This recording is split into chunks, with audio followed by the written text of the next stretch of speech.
दोस्तों स्वागत है फिर से एक और नई वीडियो में। आज हम सीखेंगे वर्गों के योग अंतर पर आधारित प्रश्न किस तरीके के होते हैं। मैं आपको बताता हूँ इनके प्रश्नों के टाइप किस तरीके के होते हैं। मैं पहला प्रश्न उतार लेता हूँ फिर मैं आपको बताता हूँ। देखिए ये सवाल है पहला, दो संख्याओं के वर्गों का योग 580 हो तो उन संख्याओं का गुणनफल ज्ञात कीजिए यदि दोनों संख्याओं का योग 34 हो। ठीक, इस तरीके के सवाल है। तो ऐसे सवालों को हम कैसे करेंगे, हम मान कर करते हैं ऐसे सवालों को। जैसे मान लेते हैं, माना एक संख्या ए, जैसे माना जो भाई दो संख्या दे रखी है ना, तो माना एक संख्या जो है वो ए है और दूसरी संख्या जो है वो बी है। दूसरी संख्या जो है वो बी है। ठीक, हमने मान लिए ये बी है। तो अब करेंगे इनके शर्तानुसार, इनके नियम अनुसार। तो देखिए उसने कहा दो संख्याओं के वर्गों का योग 580 है, यानी दो संख्या कौन है, ए और बी, यानी कि ए प्लस बी जाके वर्गों का योग यानी जा को वर्ग और प्लस जा के वर्ग का योग जो है वो 580 है। ठीक ठीक, यही तो बोल रहा है जी, दो संख्याओं के वर्गों का योग 580 है। गुणनफल तो हमें ज्ञात ही करना है, यदि दोनों संख्याओं का योग 34 हो। अब वो बोल रहा है कि ए प्लस बी यानी का योग 34 हो, दोनों संख्याओं का योग 34 हो। अब इससे हमें ए इंटू बी ज्ञात करना है, हमें यही तो फाइंड करना है ना दोनों का गुणनफल। तो कैसे करेंगे, देखिए ए प्लस बी, ए स्क्वायर प्लस बी स्क्वायर, यानी हम ए प्लस बी का होल स्क्वायर खोल दें। आपको सूत्र तो पता होगा ना, जो सूत्र होता है ए प्लस बी का होल स्क्वायर, इसका सूत्र क्या होता है, देखिए A square plus B square plus के 2ab। देखो ये गुणा में आया कि नहीं आया, ए बी हम यहाँ से निकाल सकेंगे। ए स्क्वायर प्लस बी स्क्वायर का हमें पता है और ए बी हमें निकालना ही है। ठीक है, तो अब देखिए कैसे करेंगे, ए प्लस बी का होल स्क्वायर यानी ए प्लस बी तो हमारे पास दे रखा है ना 34, तो इसी सूत्र में रखेंगे सेम सेम। ए प्लस बी की जगह पर क्या दे रखा है 34। ठीक है, हमने 34 रखा यानी 34 का स्क्वायर, भाई स्क्वायर तो इसमें लगा रखा है। ठीक, अब ए स्क्वायर प्लस बी स्क्वायर, इसका मान जे दे रखा, देखिए A square plus B square का मान कितना है 580। ठीक, हमने कितना रखा यहाँ पर 580 रख दिया जी इन दोनों की जगह पर। अब क्या बचा, प्लस 2 बचा और ए भी बचा। ठीक, अब कैसे करेंगे हम इसको आगे हल, देखिए अब इसका वर्ग कर देंगे। वर्ग कैसे करेंगे, पहले इसका वर्ग करेंगे, मैंने ट्रिक बताई हुई है। 4 का वर्ग करेंगे, 4 से 16 की 6 हासिल 1 बची। अब इन तीनों का आपस में गुणा करेंगे, 4 12 12, देखिए 3 चौक 12 12 दूनी 24 24 और एक जो हासिल बची थी 25। ठीक, अब 3 का वर्ग करेंगे, 3 3 का 9 और जो 25 का जो 2 हासिल बचा था 9 2 11 11 56, इसका वर्ग हो गया 580 प्लस 2ab। अब इस 580 को उधर लेके जाएंगे तो मैं 2ab बराबर यानी 1156 में से 580 को हमको घटाना है सबसे पहले। ठीक, तो क्या आएगा, देखिए 2ab बराबर कितना आएगा, इसमें से जब घटाएंगे तो कितना आएगा 576 आएगा। अब ab बराबर कितना आएगा खाली, तो भाई दो जो गुणा में है वो इसकी बट्टी में चली जाएगी यानी भाग में चली जाएगी, 576/2। अब इसका भाग दे देंगे तो कितना आएगा, देखिए 2 दूनी 4 और कितना बचेगा 1 2 8 16, यहाँ पर कितना बचेगा 2 8 16 288, यानी कि ए इंटू बी बराबर कितना है 288। इन दोनों का संख्याओं का जो गुणनफल है वो कितना आएगा हमारा 288। इस तरीके से हमने पहला सवाल हल कर दिया। अब मैं आपको बताता हूँ दूसरा सवाल। देखिए ये दूसरा सवाल दे रखा है, दो धनात्मक संख्याओं के वर्गों का योग 100 है। भाई दो धनात्मक संख्याएं जैसे कि मान लेंगे हम ए और बी, उनके वर्गों का योग 100 है तथा उनके वर्गों का अंतर 28 है। देखिए उनके वर्गों का अंतर 28 है, तो दोनों संख्याओं का योग ज्ञात कीजिए। हमें क्या करना है, दोनों संख्याओं का योग ज्ञात करना है इसमें। तो कैसे करेंगे, देखिए चलो हम करते हैं इस सवाल को, मैं आपको बताता हूँ इसको कैसे हम हल करेंगे। देखिए वही रहेगा मानना, हम जो संख्या मानते हैं, माना एक संख्या एक संख्या जो है ए होगी हमारी, ठीक, मान लेते हैं हम, माना एक संख्या ए तथा दूसरी संख्या क्या होगी हमारी बी। दूसरी संख्या जो हमारी क्या होगी बी, ठीक। देखिए एक संख्या जो ए है और दूसरी संख्या बी है। अब करेंगे दो धनात्मक और ये धनात्मक संख्या है, ठीक। संख्याओं के वर्गों का योग 100 है, यानी कि ए का वर्ग प्लस बी का वर्ग, इन दोनों का जो वर्गों का योग होगा वो 100 है। समीकरण 1 बना, यानी इसको समीकरण फर्स्ट कह देंगे, समीकरण 1, इस तरीके से इसका नाम दे दिया। अब वो बोला उनके वर्गों का अंतर 28 है, यानी ए को स्क्वायर माइनस बी को स्क्वायर, जिनको योग अंतर कितना है 28, तो समीकरण 2 बना। देखिए उनके वर्गों का योग 100 था और उनके वर्गों का अंतर 28 है।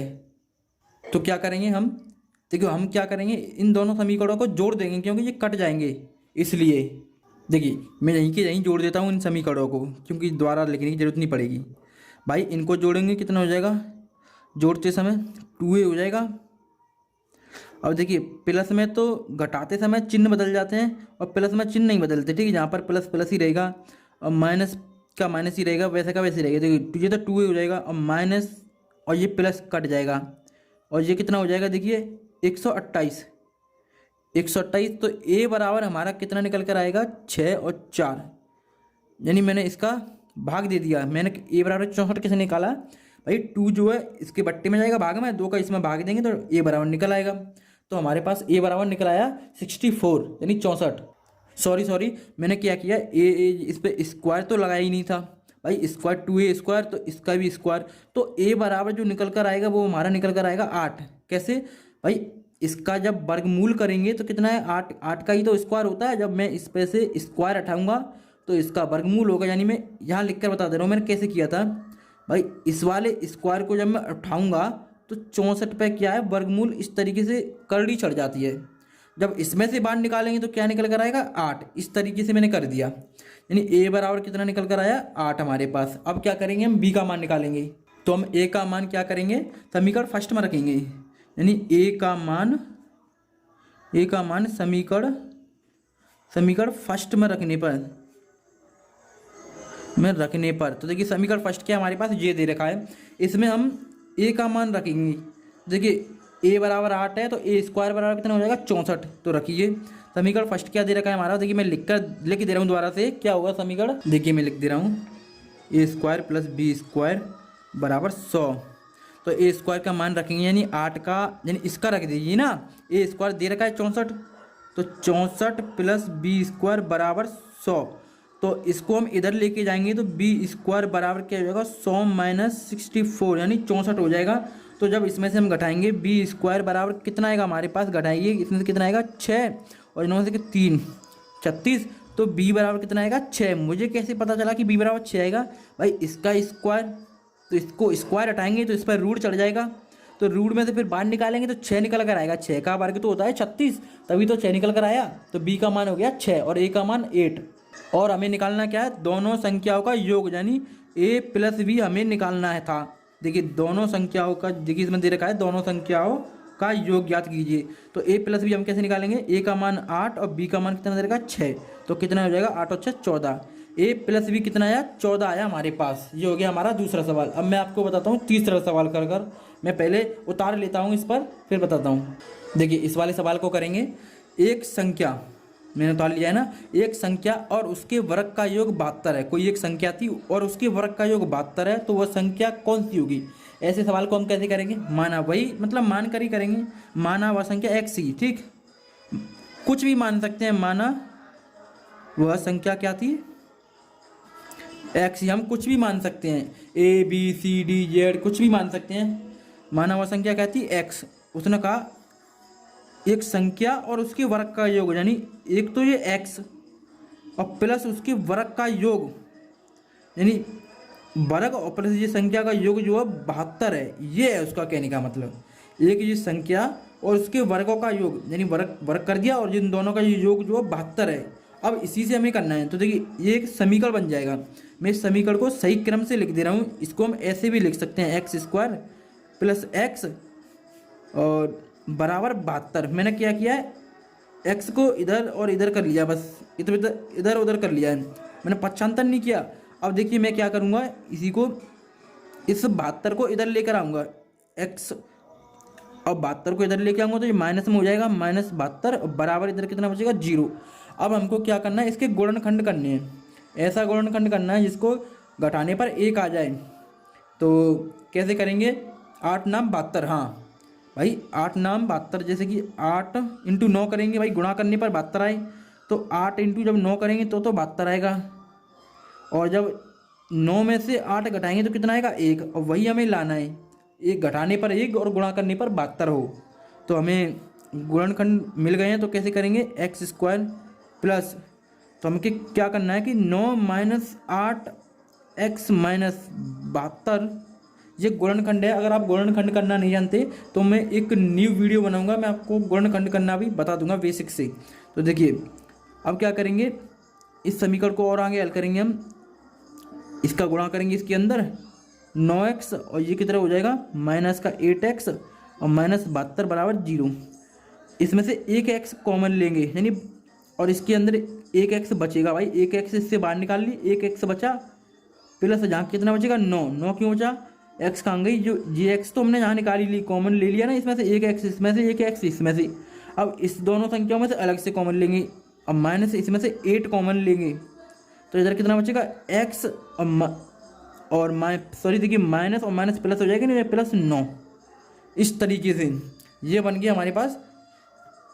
अब देखिए इसको करेंगे x - 8 बराबर 0, एक तो ये, और x + 9 बराबर 0, एक ये दो बने, एक तो x बराबर 8 हो जाएगा और एक x बराबर -9 हो जाएगा, ठीक।